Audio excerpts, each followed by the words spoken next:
ഗോപികേ മോളെ.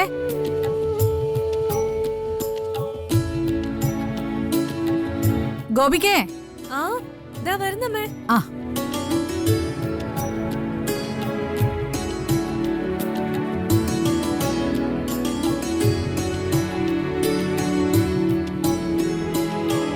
ജാനകി, അമ്മ ഇതുവരെ വന്നില്ലേ? അമ്മ ഇവിടെ ഇല്ല മഹേട്ടാ, ക്ഷേത്രത്തിൽ പോയിരിക്കുക. ഓ, നമ്മള് രണ്ടാളും കൂടി ദേവികയുടെ വീട്ടിൽ പോയി സംസാരിച്ചാ മതിയെന്ന് അമ്മ പറഞ്ഞു.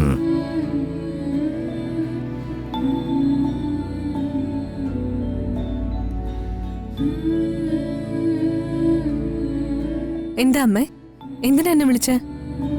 ഞങ്ങള് നിന്റെ വീട്ടിലേക്ക് കല്യാണക്കാര്യങ്ങൾ സംസാരിക്കാൻ പോവാ. നീയും കൂടി വരണം. കല്യാണത്തിന്റെ ചെലവിനെക്കുറിച്ച് ഇരു കുടുംബങ്ങളും തമ്മിൽ പരസ്പരം ഒരു ധാരണയിലെത്തുന്ന ഒരു പതിവുണ്ട്. അത് ഇനി വെച്ച് താമസിപ്പിക്കണ്ട. ഇന്ന് തന്നെ അതിനൊരു തീരുമാനം ഉണ്ടാക്കണം. മൊത്തം ചെലവ് നമ്മൾ തന്നെ എടുക്കാമെന്നാണ് ഞാനും ജാനകി തീരുമാനിച്ചിരിക്കുന്നത്. എന്തായാലും ഇതിനെക്കുറിച്ച് ഗോപിയുടെ മുത്തച്ഛനോട് സംസാരിക്കണമല്ലോ.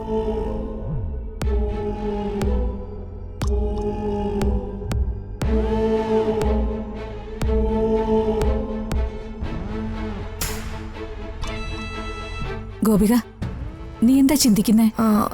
ഏയ് ഒന്നുമില്ല. അല്ല, ഗോപികയുടെ അമ്മയ്ക്ക് സിദ്ധുവും ദേവികയും തമ്മിലുള്ള വിവാഹം നടത്തുന്നതിന് ഇഷ്ടമല്ലല്ലോ. അത് ഗോപികയ്ക്കും അറിയാം. അതുകൊണ്ട് ഈ കല്യാണം എങ്ങനെ ഇല്ലാണ്ടാക്കാമെന്നാണോ നീ ചിന്തിക്കുന്നേ?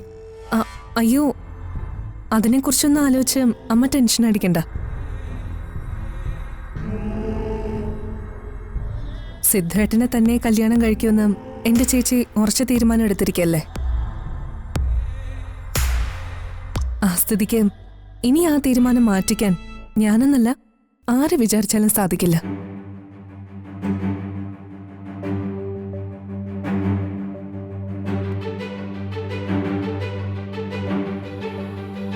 ജാനകി, എന്നാ പിന്നെ നമുക്ക് ഇറങ്ങാം. വാ മോളെ പോവാം. ചേട്ടാ, നിങ്ങള് ഇറങ്ങിയോ? ഞങ്ങൾ പോയിട്ട് വരാം. അല്ല, ഞങ്ങൾ വരേണ്ട കാര്യമില്ലല്ലോ. വേണ്ട, ഞങ്ങൾ സംസാരിച്ചോളാം. അമ്മ വരുമ്പോ പറഞ്ഞാൽ മതി. ശരി ചേട്ടാ. പോയിട്ട് വരാം മായേ. വാ മോളെ. അച്ഛാ,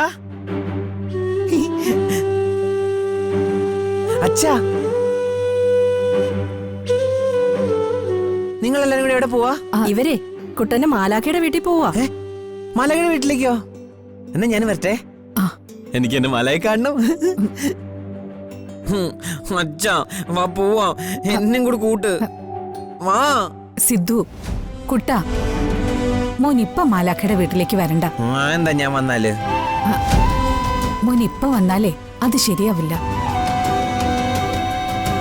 ഞങ്ങളെ ഒരു സീരിയസ് കാര്യം സംസാരിക്കാൻ പോവാ. അതുകൊണ്ട് മോൻ ഇവിടെ നിൽക്ക്. ഞങ്ങൾ പോയിട്ട് പെട്ടെന്ന് വരാം. വേണ്ട, എനിക്ക് വരണം അമ്മ. എനിക്ക് എന്നെ മലയെ കാണണം. അച്ഛ പറയച്ചാ, ഞാനും വരും അമ്മ.